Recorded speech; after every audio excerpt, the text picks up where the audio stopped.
am back with another video. This is another one of those diary vlogs, and we're going to be talking about, not my boobs, but the Edinburgh Fringe Festival. This year was my first year. I hadn't intended on going. Two of my friends and their friend was supposed to go, but their friend ended up doing a show in the Edinburgh Fringe. Long story short, I got the space.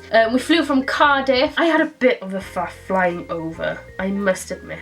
It started off, I couldn't check in online, so we had to check in there, which was fine, it wasn't a problem. And then we went through security, and I got pulled to the side because I forgot I had a pot of yogurt in my backpack. And then she wanted to swab my bag, and she was like, do you do any drugs? Have you done any drugs? Are you carrying anything you shouldn't be carrying? And I was like, not what I know of. She came across a spray, the travel size, I hadn't put in a clear bag, and she took ages trying to find it because my backpack has so many different compartments. So then that seemed like I was trying to hide something. So then she did all these swabs on my bag. I was there for a good 10 minutes waiting for this lady just to swab my bag. And then when we got our tickets, I ended up being sat in a different place to Cardiff and Lois, which is fine, I don't mind, I've flown by myself before. So we arrived, we went to a cafe, and when we went into this cafe, the first song that comes on is a Welsh song. And we were like, are we hearing this correctly? Like, this is a Welsh song, isn't it? So that was quite cool. And in the cafe, we were talking about our accommodation, and I was like, oh, where are we staying then? You know, I didn't know anything, I just sort of turned up. And they're like, oh, it's an apartment for 2 people, but like there's a sofa, so one of us can sleep on the sofa and whatnot, fine, whatever. And then Lois, she looked on TripAdvisor and she was like, oh my gosh, I actually think it's student accommodation and we're sharing the apartment. Turned out that the apartment that this company had advertised it as was actually a student flat within the halls, and we weren't the only ones staying in that student flat. There was one small double bed, so we were like, okay, we can work this out. Didn't put it down at all on the trip if something had just made it more of an adventure. The only problem with it was that Caris, she isn't very good at sharing a bed. I didn't really know what to expect of the Edinburgh Fringe. I didn't really know how it worked, didn't really know the extent of it. So that the first night we were there, we kind of just went for a walk. We ended up in this little bunker pub. As we were there, a performance was starting. That performance was Board Game Smackdown by James Cook. It's really funny because I think, what were they playing? Charades. What James Cook does was with his Board Game Smackdown, he invites different comedians on each night to play a game.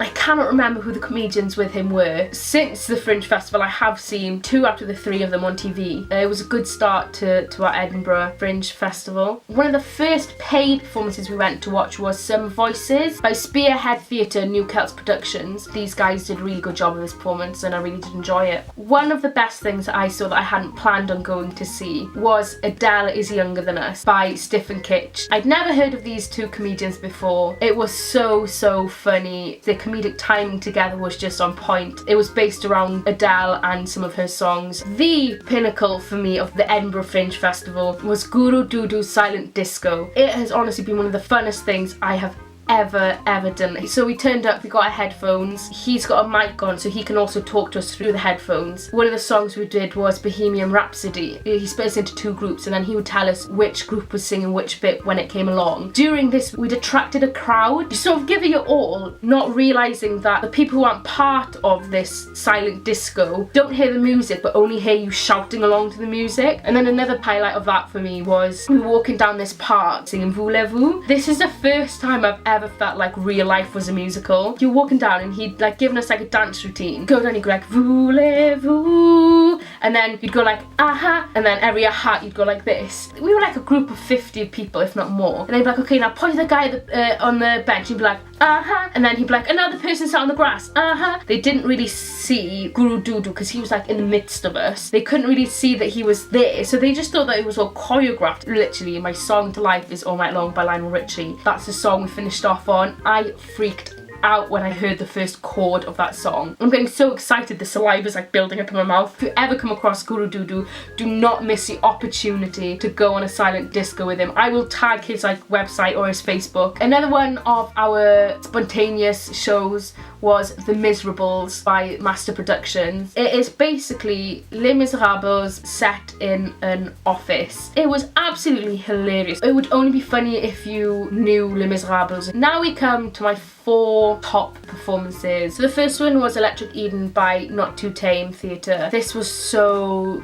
so good. You never really know when the performance starts, and you don't really know at the beginning who all the actors are. In fact, the performance had started from the minute you'd walked into the club, and we all had a drink when you arrived. There was a DJ and music was playing, and throughout the performance, like, you know, there'd be dances and they'd get you up to dance. I don't know what else to say about it. Brilliant script writing, brilliant setting. Anyone who was involved in this has done such a great part. And also one of the actors in that performance was a friend of Caris's who'd done a performance together in Patagonia. So this is what sort of got us to go in the first place, which then led on to our next show, because at the end Caris's friend came out and then she's like, well, we've got another performance on this afternoon called Tuck Shop. So we went over and we watched this, and I really enjoyed this as well. It was sort of a lot of little monologues. In a weird way, they all kind of connected. Now we get to my two performances that I wanted to see going over to Edinburgh. The first one being A Good Clean Heart by Neontopia with the Welsh Millennium Centre. This was a play coming from Wales. It was about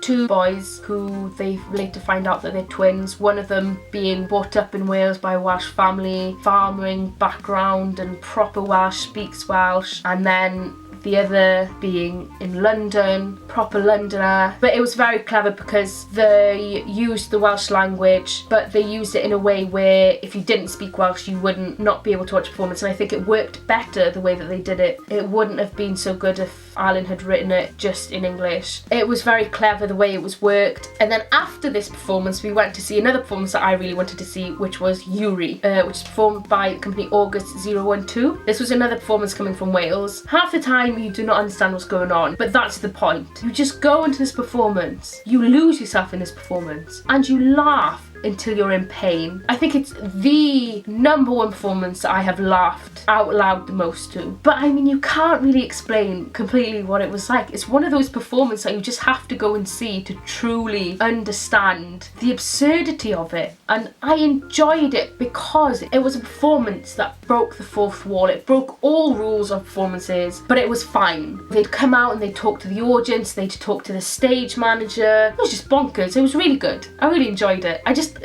This is all I can say. It was good. Diolch chi. All in all, even though with all the dramas, with the flying and the accommodation, it was an amazing, amazing time in Edinburgh. One thing I didn't mention was a stand-up comedy that we went to see. It was Stuart Goldsmith Compared to What. Edinburgh Fringe is definitely the place to go to see performances that you might not get a chance to see in any other place. All in all, the Edinburgh Fringe Festival was an absolute blast, and I will be going again this year. Thanks for popping in again to see me marder on. Diolch! I mean,